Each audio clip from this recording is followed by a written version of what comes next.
Hey, welcome to ScreenCrush. I'm Ryan Airy. Let's face it, the best part of most superhero movies is the villain. We are tonight's entertainment. Now, for years, studios thought that villains couldn't carry a comic book movie, even though there were so many classic villain-oriented stories from the comics like Batman the Killing Joke. Because of this, we rarely saw big-budget features starring these supervillains as the main characters. And when we did, well... You're a fake.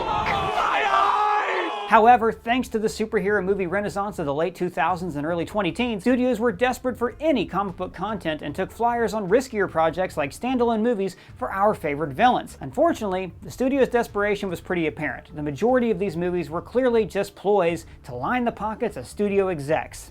You're embarrassing yourself. It looks desperate. Look no further than Sony's slipshod attempt to capitalize on the success of the MCU Spider-Man franchise with 2018's Venom, featuring what might be the most obnoxious original song to ever be put to film. Oh,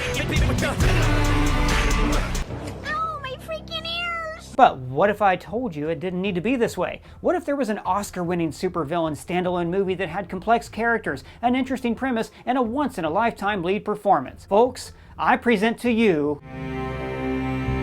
Doug, there's a bird in the store again. Can you ask it to leave? Why should I? Because you're the manager. But I am so small. The bird will not respect me. You're right. I don't respect nothing. I'll fight every single one of you. Well, Doug, if you want to earn the respect of birds, then maybe you should get a certificate from Established Titles. They're the sponsor of this video. Established Titles is a fun novelty gift that allows you to purchase 1 square foot of land in Scotland, which makes you a Scottish landowner. And according to Scottish custom, this allows you to have the title of Lord or Lady. Now, my own land is on a private nature reserve at Edelston, and my purchase helps to preserve their woodlands. That's the cool thing about this certification. It's not just a novelty gift, it helps protect the woodlands of Scotland. With every order, Established Titles plants trees all over the world through their charity partners One Tree Planted and Trees for the Future. You get this certificate with an official crest and a unique plot number so you can see the exact location of your land. Then you will be allowed to officially change your name to Lord or Lady. It also makes for a really fun last-minute gift. I mean, just look at some of these reactions.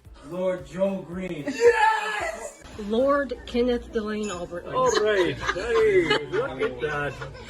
You will be calling me Lord! Established Titles is actually running a massive Black Friday sale right now. Plus, if you use the code ScreenCrush, you get an additional 10% off. And the first 200 people purchasing a title pack using my link will effectively be next to my plot, or at least within walking distance. Depending on how many of you want to be a Lord or Lady, we can have our own little ScreenCrush kingdom. So go to establishedtitles.com/ScreenCrush to get your gifts now and help support the channel. I think there's one scene that highlights exactly why Joker is and why Venom is yawn. But first, let's talk about how these movies are similar. Not only are these two supervillain movies, but they're also two movies where the titular character serves as a foil or a dark counterpart to their respective heroes. I am the thing the darkness fears.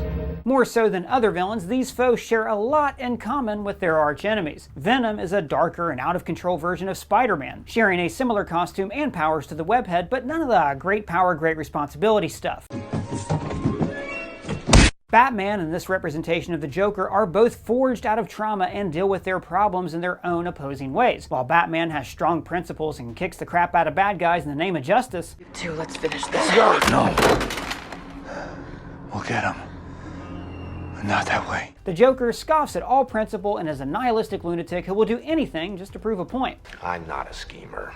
I try to show the schemers how pathetic their attempts to control things really are. Both Venom and Joker tell the story of a social outcast. Eddie Brock has just been dumped and fired. Arthur Fleck is weak and bullied, dealing with a severe mental illness in an unforgiving and oppressive city. I just don't want to feel so bad anymore. These social outcasts are facing powers much bigger and more imposing than themselves, whether it be the Life Foundation or the corruption in Gotham City. They're both rejected by their love interests. Oh my God. What are you doing in here?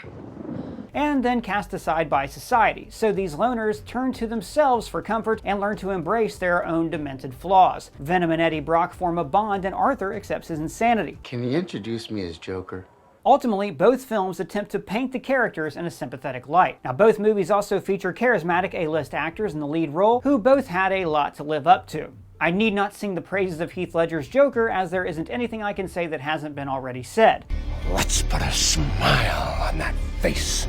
And while Topher Grace's Venom isn't as widely celebrated, his Venom was featured in one of the greatest superhero franchises of all time. I like being bad. It makes me happy. Needless to say, there was substantial anticipation for these movies and a lot of pressure on these actors. But what does Joker get so right that Venom gets so wrong? Well, there are two scenes that we can compare and find out. These two scenes both serve as our first introduction to the villains as they begin their descent into evil. They are the motorcycle chase in Venom and the subway scene in Joker. Now, one of these is an intense scene that makes you want to run to your mommy. Mom! Mommy! Mommy! No matter how much you want to look away, you can't help but watch in awe as Joaquin Phoenix devours the screen in his Oscar-winning performance. In case you forgot, let's set this scene. We follow Arthur Fleck in his descent into madness, or how he learned to stop worrying and love the madness. I used to think that my life was a tragedy. But now I realize it's a comedy. A party clown and an aspiring stand-up comedian, Arthur lives a life of solitude with his mother Penny in the crime-infested Gotham City. He deals with a condition that makes him burst out into laughter at inappropriate times. His clown co-worker, Randall, gives Arthur a gun for self-defense after he's attacked by a group of kids. When the gun falls out during a gig at a children's hospital, Randall lies to the manager, saying Arthur tried to buy a gun off of him last week, leading to his termination. You're fired! Up until now, Arthur's evidently been dealing with mental illness, but you couldn't really call him evil. I think I felt better when I was locked up in the hospital. But the world has always found a way to tear him down. His boss is completely unsympathetic to him getting beat up on the job. Because I got jumped. Didn't you hear?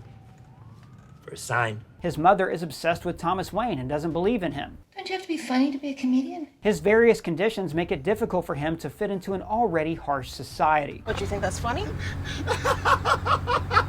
Now he gets fired because someone gave him a firearm and then lied about it. This is the straw that broke the camel's back.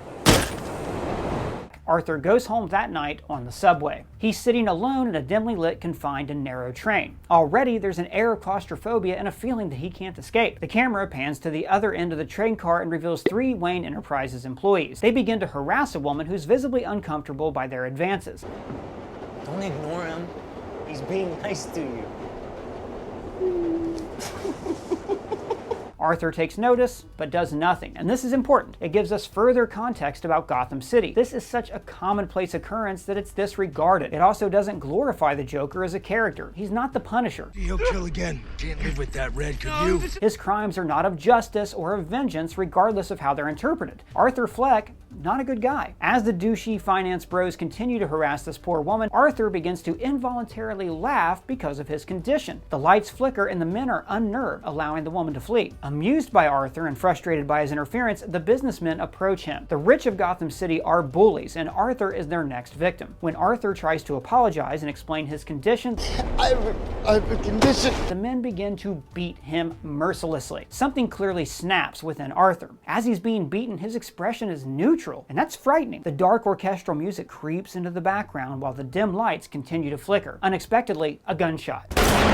Blood spatters from one of the assaulters' heads as he falls backwards from the bullet. Then 2 bullets for the next assailant. Cuts become more frequent, reflecting Arthur's rage coming to a crescendo. The third suit is terrified and runs away. Arthur has successfully defended himself, but that's not enough. We see the conflict within him when the camera cuts back to Arthur. He's shown from a low angle, towering above the dead bodies, already emerging victorious from this encounter. The camera sways as Arthur paces in a circle, deciding whether to pursue the assailant or run the other way, and he chooses violence. As the subway laden with graffiti screeches to a halt, Arthur stalks the exits, waiting for the man to show himself. In the desolate platform, the man attempts to flee to safety while Arthur follows, gun high and intentions clear. Arthur empties the revolver and the man's body lays limp on the stairs. Arthur flees the scene as the music kicks back in, this time louder. We follow Arthur running through the filthy streets of Gotham and end up in an even filthier bathroom. After a pause, the strings creep back into the background, louder than ever. Arthur begins to dance and revel in his terrifying feat.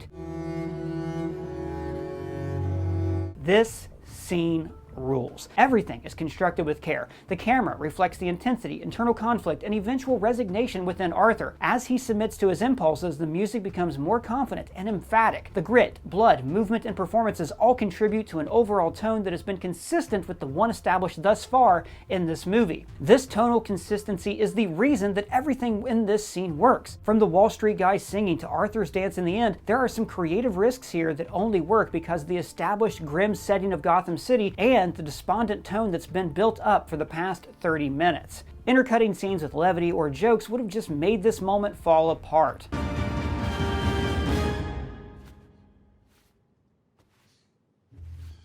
Stop. But what if the movie didn't even know what it wanted to be? What if it tried to be a super serious movie about corruption while simultaneously being a tongue-in-cheek action comedy like Deadpool? Well, that's basically what happens in Venom.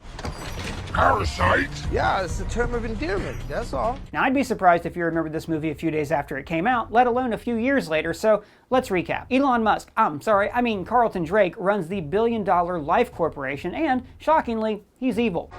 What a surprise. The Life Corporation stumbles upon alien life forms during space exploration pursuits. Now, these aliens are symbiotes. That's not how you say that word. Yeah, you're right. That's how they said the word in the first trailer. We call them symbiotes.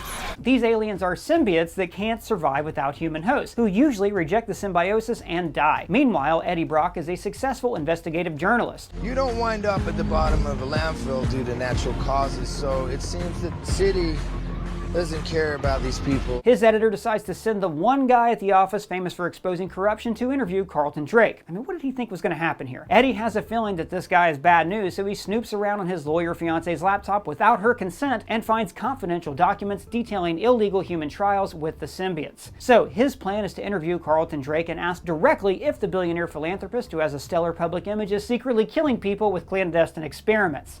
I don't know, how does it go about, say, testing pharmaceuticals? Yeah, he's totally going to admit to that one, bud. Are you stupid? Naturally, Carlton gets Eddie and his fiancée fired. She's not thrilled about this, so she dumps him. My heart is broken for your loss.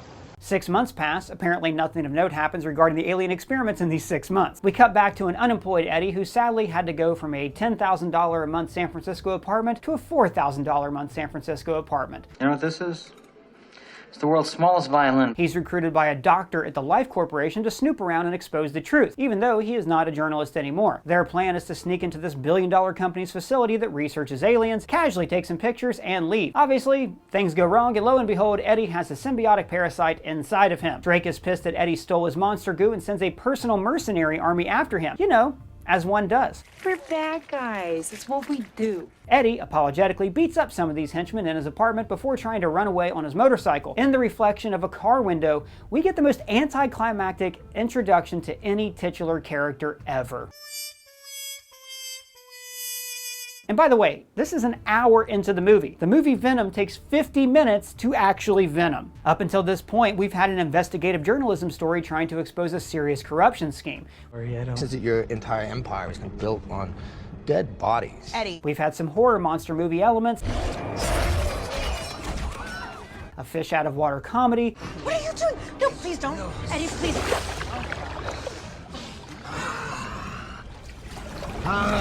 And now we're about to go on a car chase. Eddie takes off into the night with his motorcycle, and not Elon Musk launches military drones onto the crowded streets of San Francisco. I thought the guy was supposed to be secretly evil, so why is he murdering people in the street? Also, why are these cars continuing to car while there are explosions throughout the street? Where's the panic?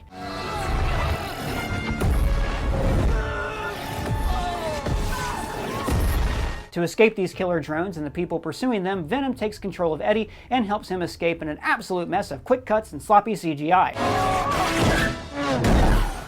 And there's chase scene music that could actually be from any movie with a chase scene ever.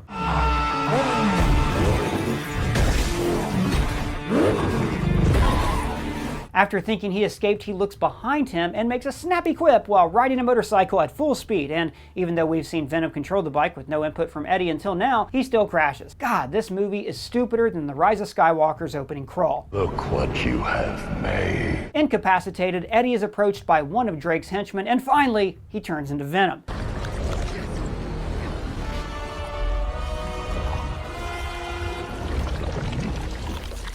Now, Venom looks pretty cool, I'll give him that, but he proceeds to deliver one of the strangest lines in any comic book movie ever. Eyes, lungs, pancreas.